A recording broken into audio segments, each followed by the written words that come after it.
terhormat Ibu Kepala Sekolah SDN Sawo serta Bapak Ibu Guru SDN Sawo yang saya hormati.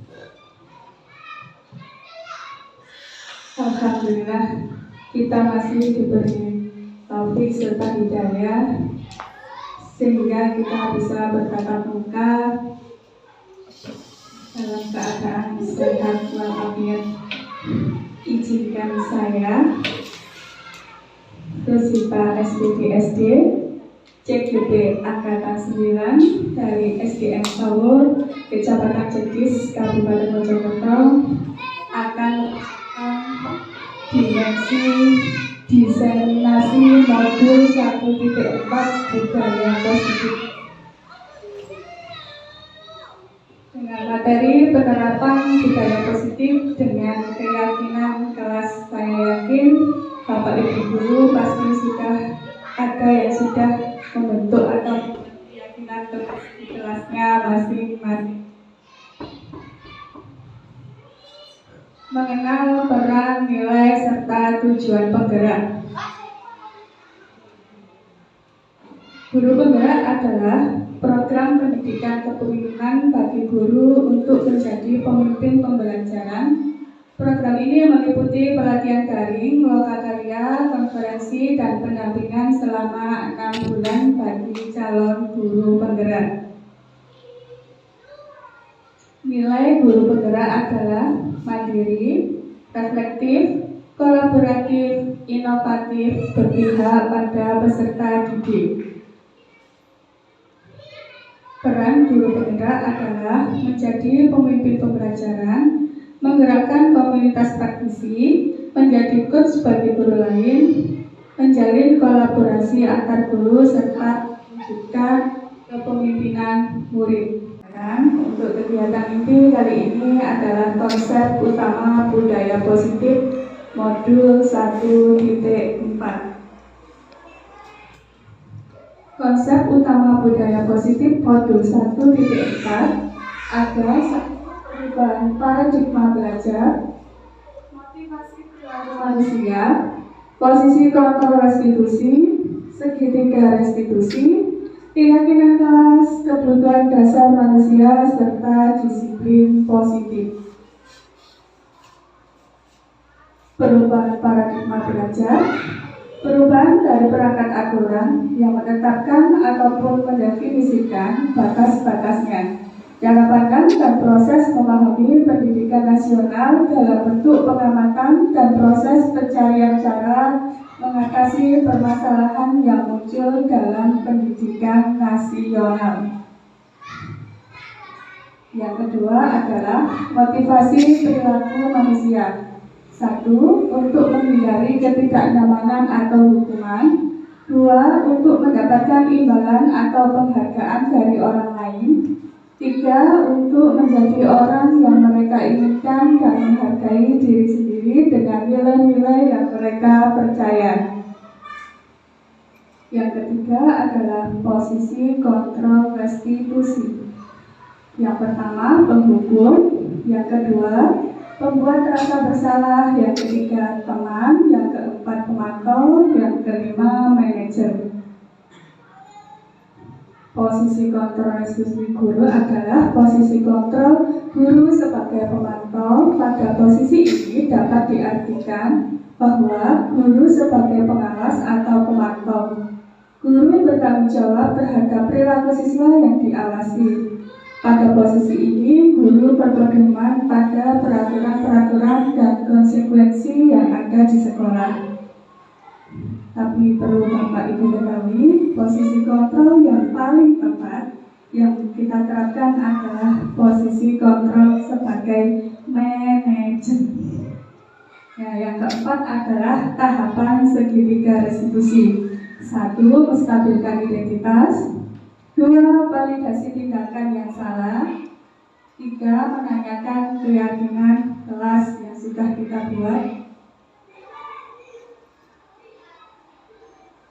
Nah, Bapak, Ibu, itu dapat dilihat adalah gambaran atau tahapan segitiga restitusi.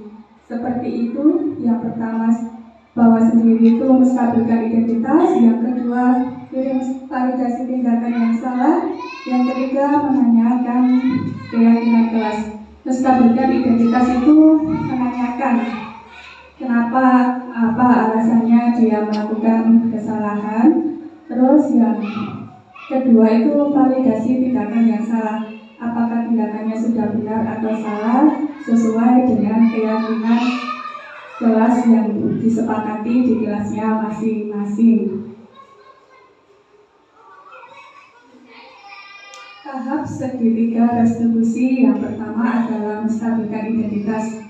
Bagian dasar dari segitiga tujuannya untuk mengubah identitas anak dari yang gagal karena melakukan kesalahan menjadi orang yang sukses. Anak yang melanggar peraturan karena sedang mencari perhatian adalah anak yang sedang mengalami kegagalan. Tahapan segitiga restitusi kedua adalah validasi tindakan yang salah. Validasi tindakan merupakan yang salah satu dalam segitiga restitusi melibatkan pengakuan dan penerimaan perasaan serta tindakan siswa, bahkan jika mereka telah melakukan kesalahan.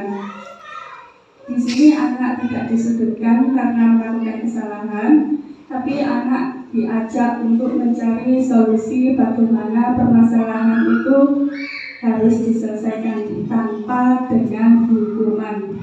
Tidak seperti zaman kita sekolah dulu. Kalau kita sekolah dulu selalu kalau kita berbuat salah pasti dihukum. Tapi zaman sekarang tidak seperti itu Bapak Ibu, tapi dicarikan solusi bagaimana permasalahannya, tindakan apa yang harus dilakukan oleh anak tersebut.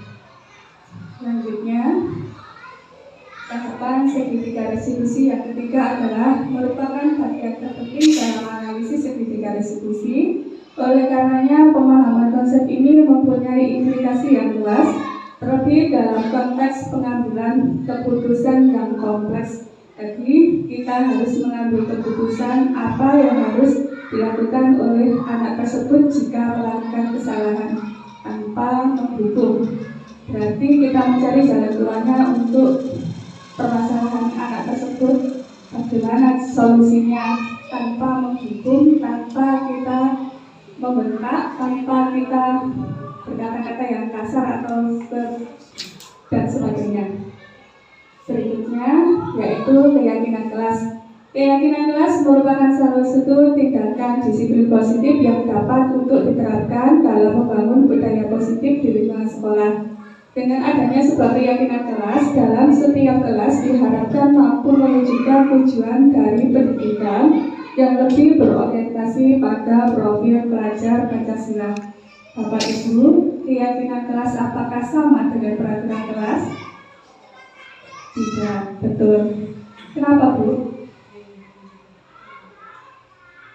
Karena peraturan kelas itu sudah ditetapkan, sedangkan keyakinan kelas itu suatu ide yang kita gali dari anak-anak untuk menciptakan kelas yang diimpikan, kelas yang bagaimana yang diimpikan anak-anak, sehingga kita bisa membuat keyakinan kelas itu. Ya, dari keyakinan kelas itu pasti anak-anak akan lebih menyadari, oh saya sudah membuat keyakinan kelas seperti ini, berarti saya harus melaksanakan seperti itu. Tapi nanti pasti ada konsekuensi jika melanggar keyakinan kelas. Selanjutnya, 6 kebutuhan dasar manusia. Terdapat 5 tingkatan kebutuhan dasar.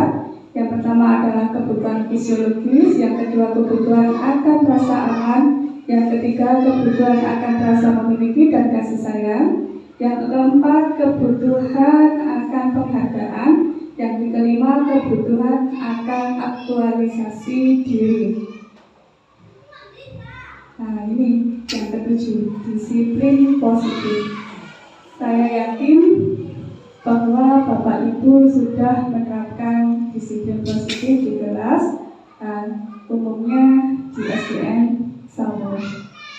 Disiplin positif adalah suatu pendekatan untuk menerapkan disiplin dari diri anak tanpa hukuman dan hadiah. Disiplin positif perlu diterapkan baik dalam lingkungan keluarga maupun sekolah. Di SDN saya sudah menerapkan disiplin positif. Selanjutnya, visi guru penggerak. Visi profil pelajar Pancasila. Visi itu tadi harus menuju profil pelajar Pancasila yang beriman bertakwa pada Tuhan, berakhlak mulia, berkebenekaan global, bergotong royong, mandiri, bernalar kritis, dan kreatif. Nah, visi saya sebagai guru penggerak adalah mewujudkan murid berprestasi yang bertanggung jawab dan berbudi luhur serta berbudaya lingkungan sesuai profil pelajar Pancasila. Nah, kesimpulan dari diseminasi hari ini adalah menstabilkan identitas. Jika anak berbuat salah, maka ada kebutuhan dasar mereka yang tidak terpenuhi. Bagian dasar segitiga restitusi memiliki tujuan untuk merubah orang yang gagal karena telah berbuat kesalahan menjadi orang yang sukses, memvalidasi tindakan yang salah. Konsep langkah kedua adalah kita harus memahami kebutuhan dasar yang mendasari tindakan anak berbuat kesalahan. Menurut teori kontrol, semua tindakan manusia, baik atau buruk, pasti memiliki maksud atau tujuan tertentu. Menanyakan keyakinan kelas, teori kontrol mengatakan bahwa kita pada dasarnya termotivasi secara internal. Ketika langkah 1 dan langkah 2 sukses dilakukan, maka anak akan siap untuk diberikan dengan nilai-nilai yang dia percaya dan berpindah menjadi orang yang diinginkan.